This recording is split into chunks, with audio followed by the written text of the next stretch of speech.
നിങ്ങൾക്കിപ്പോൾ വയസ്സെത്രയായി? 20, 30, 45, 55, 60, 70, 84 എത്രയുമാകട്ടെ, എന്തായാലും ഒരു നിശ്ചിത വയസ്സ് നമുക്കുണ്ടല്ലോ. നമ്മുടെ ചെറുപ്പകാലത്തെക്കുറിച്ച് നമ്മളൊന്ന് ആലോചിച്ച് നോക്കിയേ.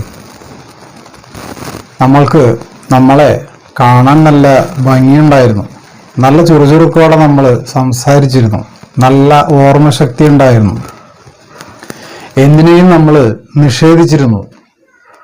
ഇങ്ങനെയൊക്കെയായിരുന്നു നമ്മുടെ ചെറുപ്പകാലം. പല കാര്യങ്ങളും നമ്മൾക്ക് ഓർമ്മയില്ല. ഇപ്പോൾ പല ആളുകളും പ്രായമായിക്കൊണ്ടിരിക്കുകയാണ്. നമ്മളൊക്കെ വിചാരിക്കുന്നത് നമ്മൾക്കൊക്കെ പ്രായമാവില്ല എന്നാണ്. അതിന് നമ്മളെ കുറ്റം പറഞ്ഞിട്ട് കാര്യമില്ല. നമ്മുടെ ശരീരപ്രകൃതിയും മറ്റും ഒക്കെ നമ്മൾ തന്നെ ആസ്വദിക്കുമ്പോൾ നമുക്കങ്ങനെ തോന്നിപ്പോകും. സ്വാഭാവികം മാത്രമാണ്. നമ്മൾ നമ്മുടെ ചുറ്റുപാടുമൊന്ന് കണ്ണോടിച്ച് നോക്കി. കുറേ ഡ്രൈവർമാർ, ബസ്സുകളിലും കാറുകളിലും ഒക്കെ ആയി ഒരുപാട് ഡ്രൈവർമാർ. നമുക്ക് ഓർമ്മ വെക്കുന്ന നാൾ മുതൽ അവർ സ്റ്റിയറിംഗ് പിടിക്കുന്നവരാണ്. അവരന്ന് വളരെ ചെറുപ്പമായിരുന്നു ആ ഡ്രൈവിംഗ് സീറ്റിലിരിക്കുമ്പോൾ. ഇപ്പോൾ അവർ വണ്ടി ഓടിച്ച് 20, 30, 40, 50 കൊല്ലമായിട്ട് അവർക്ക് വയസ്സായി. അവർക്കിപ്പോൾ സ്റ്റിയറിംഗ് ഒക്കെ പണ്ടത്തെ പോലെ വളക്കുവാനും ഓടിക്കുവാനും ഒക്കെ കഴിയുന്നില്ല. ആൾകൂടി ജീവിതത്തിനൊരു പക്വത വന്നതുപോലെ അല്ലേ? അവർ അപ്പോൾ ഇരുന്നിരുന്ന് വണ്ടി ഓടിച്ച് വയസ്സായതാണ് അവർക്ക്. ഇനി നമുക്ക് നമ്മുടെ ചുറ്റുപാടുമുള്ള കുറേ ഡോക്ടർമാരിലേക്ക് നോക്കാം. അവരുടെയൊക്കെ ആ ചെറുപ്പകാലത്ത് എന്തൊരു ചുറുചുറുക്കായിരുന്നു അവർക്ക്. അവര് എത്ര സാമർഥ്യത്തോടു കൂടിയാണ് അവര് രോഗികളെ പരിശോധിച്ചിരുന്നത്. അങ്ങനെ അവര് ആ സീറ്റിലിരുന്ന് രോഗികളെ പരിശോധിച്ച് 40, 50 കൊല്ലം സേവനം ചെയ്ത് അവർക്കിപ്പോൾ വയസ്സായി. അവർക്കിപ്പോൾ പണ്ടത്തെ പോലെ ഓർക്കാൻ കഴിയുന്നില്ല. പലരും അവരുടെ അടുത്തേക്ക് ഇപ്പോൾ പോകുന്നില്ല. കാരണം മറ്റൊന്നുമല്ല, അവർക്ക് പ്രായമായല്ലോ. അങ്ങനെ ചിന്തിക്കുന്ന ആളുകളുമുണ്ട്. അപ്പോൾ അവർക്കും പ്രായമാകുന്നു അല്ലെ? നമ്മുടെ കൂട്ടത്തിൽ ഒരുപാട് അധ്യാപകരുണ്ട്. ആ അധ്യാപകര് ചെറിയ പ്രായത്തിൽ ജോലിയിൽ കയറിയതാണ്. അങ്ങനെ അവർക്ക് ഒരുപാട് സർവീസായി. അങ്ങനെ അവർ കുട്ടികളെ പഠിപ്പിച്ച് അവർക്ക് വയസ്സായി. 55 വയസ്സാകുമ്പോൾ അവർ റിട്ടയറായി അല്ലെ? വിശ്വസിക്കാൻ കഴിയുന്നില്ല. 21, 22 വയസ്സിൽ അവർ ജോലിയിൽ കയറിയതാണ്. പുറകോട്ട് നോക്കുമ്പോൾ കഴിഞ്ഞുപോയ കാലങ്ങളെല്ലാം എത്ര മനോഹരമായിരുന്നു. ഇപ്പോൾ അവര് നിശബ്ദരാണ്. ഇപ്പോൾ അവർക്ക് വയ്യ, പ്രായമായി. അപ്പോൾ ചുരുക്കി പറഞ്ഞാൽ അധ്യാപകൻ പഠിപ്പിച്ച് വയസ്സായി എന്നർത്ഥം.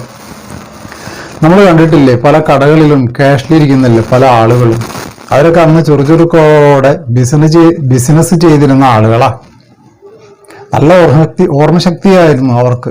പക്ഷെ അവര് ആ കടയിലെ ക്യാഷില് ഇരുന്ന് അവർക്ക് വയസ്സായി. നമ്മൾ പലരെയും കണ്ടാൽ അറിയില്ല, അവർക്ക് നമ്മളെയും കണ്ടാൽ അറിയില്ല. ഇനിയുമുണ്ട് ഒരുപാട് ആളുകൾ. അങ്ങനെ നമ്മളൊക്കെ കണ്ണാടിയിൽ പലവട്ടം നോക്കിയിരുന്നതാണ്. നമ്മുടെ ഭംഗിയൊക്കെ ആസ്വദിച്ചിരുന്നു. നമ്മളുടെ മുടിയും താടിയും അന്നൊന്നും നരച്ചിട്ടില്ലായിരുന്നു. പക്ഷേ നമുക്ക് പ്രായമാകും തോറും ഇടക്കിടക്ക് ഓരോ മുടിയും നരച്ചു തുടങ്ങും. അപ്പോൾ അത് പ്രായമായി എന്നുള്ളതിൻ്റെ ലക്ഷണമാണ്. പിന്നീട് കുറേ വർഷങ്ങൾ കഴിയുമ്പോൾ താടിയും മുടിയുമെല്ലാം നിരക്കുന്നു. ജരാന്തരകൾ ബാധിച്ച് തൊലികൾ ചുക്കി ചുരുണ്ട് കാഴ്ചകളെല്ലാം മങ്ങിത്തുടങ്ങി, ചെവികൾ കേൾക്കാതെയായി, ഓർമ്മശക്തി കുറഞ്ഞു വന്നു. അങ്ങനെ നമ്മളും വയസ്സാകുന്നു അല്ലേ? സ്പോർട്സിലും കണ്ടിട്ടുണ്ട് നമ്മൾ ഒരുപാട് പേരെ. എന്തൊരു ആവേശമായിരുന്നു അവർക്ക്. അവരെ അതിജയിക്കാൻ ആർക്കും കഴിയില്ലായിരുന്നു. അവര് ഒരു ഗോൾ അടിച്ചു കഴിഞ്ഞാൽ അത് ഗോള് തന്നെയായിരുന്നു. എത്ര ആളുകളാണ് അവരുടെ ഗോളടിക്കുന്നത് കണ്ടിട്ട് അവരെ വാനോളം പുകഴ്ത്തിയത്. അവരുടെ അടുത്തേക്ക് ഓടി ചെല്ലുമായിരുന്നു ആരാധകർ. എന്തിനാണെന്നറിയോ? ഗോളടിച്ചതിനെ അതിനെ പ്രോത്സാഹിപ്പിക്കാൻ വേണ്ടി. ഇപ്പോൾ അവർക്ക് ഓടാൻ വയ്യ, ഗോളടിക്കാൻ വയ്യ. കാരണം അവർക്കും പ്രായമായി. അങ്ങനെ എല്ലാ ആളുകൾക്കും പ്രായമായി കൊണ്ടിരിക്കുകയാണ്. എത്രയോ ഉയരങ്ങളാണ് നമ്മൾ കീഴടക്കിയത് അല്ലേ? നമ്മൾ ഉയരങ്ങൾ കീഴടക്കിയതിനെക്കുറിച്ച് പത്രങ്ങൾ എഴുതിയിരുന്നു. പക്ഷെ ഇന്ന് നമുക്ക് 2 അടി നടക്കാൻ വയ്യ. സുഹൃത്തുക്കളെ, ഇതൊന്നും ആരെയും കുറ്റപ്പെടുത്താൻ വേണ്ടി പറയുന്നതല്ല കേട്ടോ. നമ്മളുടെ പ്രായത്തെക്കുറിച്ച് ചിന്തിക്കാൻ വേണ്ടി പറയുന്നതാണ്. ഇനിയുമുണ്ട് നമ്മുടെ കൂട്ടത്തിൽ കുറെ ആളുകൾ, അവരുടെ ഒരൊറ്റ നോട്ടം കൊണ്ട് എത്ര ആളുകളാണെന്നറിയോ പേടിച്ചിരുന്നത്. പക്ഷെ ഇപ്പോൾ അവർക്ക് തുറച്ചു നോക്കാൻ വയ്യ. നമ്മുടെ മസിൽ കാട്ടിയിട്ട് നമ്മൾ പലരെയും ഭീഷണിപ്പെടുത്തിയിരുന്നു. പക്ഷെ ഇന്ന് നമുക്ക് മസിലുകൾ കാണിച്ച് ഭീഷണിപ്പെടുത്താൻ വയ്യ. നമ്മൾ പണ്ട് പറഞ്ഞിരുന്നു, മുദ്രാവാക്യം വിളിച്ചിട്ടേ ഓരോ തുള്ളി ചോരയ്ക്കും പകരം ഞങ്ങൾ ചോദിക്കുമെന്നൊക്കെ. പക്ഷെ ഒരു തുള്ളി ചോര പോലും ഇപ്പൊ ശരീരത്തിലില്ലാത്ത അവസ്ഥയായി നമ്മൾ മാറി. അപ്പോൾ നമ്മളുടെ ആ ചോരത്തിളപ്പിൽ നമ്മളെ എന്താണ് ചെയ്യുന്നത് എന്നൊന്നും നമുക്കറിയില്ല. എത്രയോ നിരപരാധികളെയാണെന്നറിയാമോ ബൂട്ടിട്ട് ഒരുപാട് ആളുകൾ ചവിട്ടി താഴ്ത്തിയത്. അവരുടെ പെരടിയിലും മുഖത്തും ഒക്കെ ചവിട്ടി അവര് കഷ്ടപ്പെടുത്തിയിരുന്നു നിരപരാധികളായ ചില ആളുകളെ. അന്നവന്റെ കാലിനൊക്കെ നല്ല ശക്തി ഉണ്ടായിരുന്നു. പക്ഷെ അയാൾക്കിപ്പോ പ്രായമായി, ചവിട്ടാൻ വയ്യ, കാല് പൊന്തുന്നില്ല, അങ്ങനെയൊക്കെ ആയി തുടങ്ങി. അപ്പോൾ ഇങ്ങനെ പ്രായം നമ്മളെ അപഹരിച്ചുകൊണ്ടിരിക്കുകയാണ് എന്ന് വേണമെങ്കിൽ പറയാം. അതുപോലെ തന്നെ ഒരു വാക്കുകൊണ്ട് അമ്മാനമാടിയിരുന്ന ആളുകളുണ്ട്, അവർക്കൊന്നും ഇന്ന് സംസാരിക്കാൻ വയ്യ.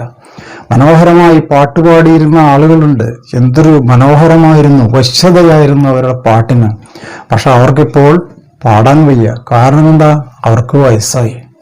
ഇനി വേറെയും ചില ആൾക്കാരുണ്ട്, അവര് ധിക്കാരത്തിന്റെ സ്വരത്തിൽ സഹോദരന്മാരോട് പറയും, മരിച്ചു കഴിഞ്ഞാൽ മയ്യത്ത് പോലും നിന്നെ കാണിക്കുകയില്ല. ഇത് പറയാൻ മാത്രം ഇയാൾക്ക് എന്താ യോഗ്യത? ഇയാൾ മരിച്ചു കഴിഞ്ഞാൽ ഇയാളുടെ മയ്യത്ത് മറ്റുള്ളവർ തന്നെ കാണുമെന്നെന്താണ് ഉറപ്പ്? യാതൊരു ഉറപ്പുമില്ല. എന്നിട്ടും വീരസാഹസം മുഴക്കുകയാണ് ഇയാളുടെ അനുമതി വേണമത്രേ ബന്ധപ്പെട്ട ഒരാളുടെ മയ്യത്ത് മറ്റൊരാൾക്ക് കാണിക്കാൻ. അത് കാണിക്കില്ല എന്നുള്ളൊരു വാശിയാണ് ഈ മനുഷ്യന്. ഇങ്ങനെ പലതരം വാശികളും വൈരാഗ്യവും ഒക്കെ അടിഞ്ഞുകൂടി നമ്മുടെ മനസ്സുകളൊക്കെ മലീമസമായി കൊണ്ടിരിക്കുകയാണ്. അപ്പോൾ ഇതൊക്കെ നമ്മൾ ചിന്തിക്കുവാനും ഇതിനെക്കുറിച്ച് ഒന്ന് ആലോചിക്കുവാനും ഒക്കെയുള്ള അവസരമാണ് ഇതൊക്കെ, നമ്മുടെ പ്രായം. അപ്പോൾ നമുക്ക് എത്ര പ്രായമായിരുന്നാലും ആ പ്രായം അത് ഇനിയും കൂടും. നമ്മുടെ ചുമരിൽ നമ്മൾ കൊളുത്തിയിട്ടിട്ടുള്ള ഒരു ഘടികാരമുണ്ടല്ലോ, അതതിൻ്റെ ഡ്യൂട്ടി വളരെ കൃത്യമായി നിർവഹിക്കുന്നു അല്ലേ? ഓരോ സെക്കൻഡും നമ്മളോട് പറയുന്നത് എന്താണെന്ന് അറിയാമോ? നിന്റെ ആയുസിന്റെ 1 സെക്കൻഡ് ഇതാ കഴിഞ്ഞു. കുറച്ച് കഴിയുമ്പോൾ നിന്റെ ആയുസിന്റെ 1 മിനിറ്റ് കഴിഞ്ഞു. അതാ 1 ദിവസം കഴിഞ്ഞു. പ്രഭാതം ഉദിക്കുകയാണ്, ഒരു ദിവസം, പുതിയ ദിവസം വരികയാണ്. കലണ്ടർ മറിക്കുമ്പോൾ 1 മാസം കഴിഞ്ഞു. കലണ്ടർ മാറ്റി മറ്റൊരു കലണ്ടർ നമ്മൾ സ്ഥാപിക്കുമ്പോൾ അതിൻ്റെ അർത്ഥം നമ്മുടെ വയസ്സിൽ നിന്ന് ഒരു വയസ്സ് നമുക്ക് കൂടിയിരിക്കുന്നു. നമ്മുടെ ആയുസ്സിൽ നിന്നൊരു വയസ്സ് കുറഞ്ഞിരിക്കുന്നു എന്നർത്ഥം. അങ്ങനെ എന്തെല്ലാം മാറ്റങ്ങളാണ് നമുക്ക് ചുറ്റും നടക്കുന്നത്. നമ്മൾ ഒരുപാട് വാരിക്കൂട്ടി,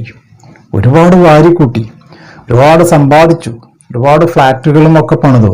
പക്ഷേ നമ്മുടെ മരണശേഷം ഈ വാരിക്കൂട്ടിയതെല്ലാം വേറെ ആരോ വാരിക്കൂട്ടുകയാണ്. നമ്മൾ പണിതിട്ട ഫ്ലാറ്റിന്റെ വാടകയൊക്കെ വേറെ ആരോ മേടിക്കുകയാണ്. നമ്മുടെ മക്കൾ അനാഥരായി, ഒരുപക്ഷെ അനാഥശാലകളിലായിരിക്കാം അവർ പഠിക്കുന്നത്. നമ്മുടെ ഭാര്യമാർ, അവരെ വിവാഹം കഴിക്കുന്നത് ചിലപ്പോൾ മറ്റൊരാളായിരിക്കാം, പറയാൻ കഴിയില്ലല്ലോ. അപ്പോൾ ഒന്നും ഈ ലോകത്ത് നമുക്ക് ശാശ്വതമല്ല എന്ന് നമ്മൾ ഓർക്കുക. അപ്പോൾ നമ്മൾക്ക് അനുഗ്രഹമായി ലഭിച്ചിട്ടുള്ള ഈ ആയുസ്, ആ ആയുസ്സിനെ നമ്മൾ നല്ല രീതിയിൽ വിനിയോഗിക്കാനാണ് ബുദ്ധിയുള്ളവർ ശ്രമിക്കേണ്ടത്. നമ്മൾക്ക് മസിൽ പവർ ഉണ്ടായിരുന്ന കാലത്തെ നമ്മൾ ആളുകളുടെ കയ്യടി കിട്ടാൻ വേണ്ടിയിട്ട് നമ്മൾ സൃഷ്ടാവായ ദൈവത്തെയും അവൻ്റെ സച്ചേതരായ പ്രവാചകന്മാരെയും ഒക്കെ അധിക്ഷേപിച്ചിരുന്നു. നമ്മൾ മൈക്ക് കെട്ടി ഉച്ചത്തിൽ പറഞ്ഞിരുന്നു. നമ്മൾ പറഞ്ഞ മണ്ടത്തരം കേട്ടിട്ട് ആളുകളൊക്കെ കൈയടിച്ചു. ആളുകൾ കൈയടിച്ചപ്പോൾ നമുക്ക് വീണ്ടും വീണ്ടും മണ്ടത്തരങ്ങൾ പറയാനുള്ളൊരു പ്രോത്സാഹനമുണ്ടായി. എല്ലാവരും ദൈവത്തെയാണ് ആക്ഷേപിക്കുന്നത്. ദൈവത്തോടാണ് എല്ലാവർക്കും അരിശം.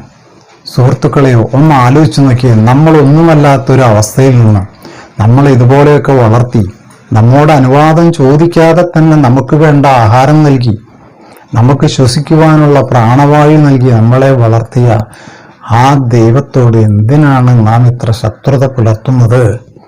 ആ ദൈവം എന്താണ് നമ്മളോട് ചെയ്ത തെറ്റ്? ആലോചിക്കുക. സമയം ഇനിയുമുണ്ട്. പക്ഷേ അത് തുടങ്ങാൻ, നല്ലൊരു പ്രവർത്തനം തുടങ്ങാൻ നാളെയാവാം, പിന്നെയാവാം എന്ന് വിചാരിച്ച് നമ്മൾ കാത്തിരിക്കരുത്. കാരണം നമ്മുടെ ആയുസ് ഇവിടെ തീർന്നുകൊണ്ടിരിക്കുകയാണ്.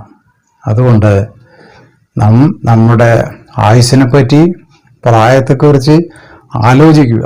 ചെറിയ തലമുറ ആലോചിക്കണം, അവർക്കും വയസ്സാകുമെന്ന്. നിങ്ങളെന്നും ഇതുപോലെ ഒരിക്കലും ഉണ്ടായിരിക്കുകയില്ല. നിങ്ങൾക്കും വയസ്സായിക്കൊണ്ടിരിക്കുകയാണ്. അത് നിങ്ങളുടെ ശരീരം തന്നെ നിങ്ങളോട് പറയുന്നുണ്ട്. ഓക്കെ, ചില കാര്യങ്ങളെ കുറിച്ചൊന്ന് മാത്രം. വീണ്ടും കാണാം.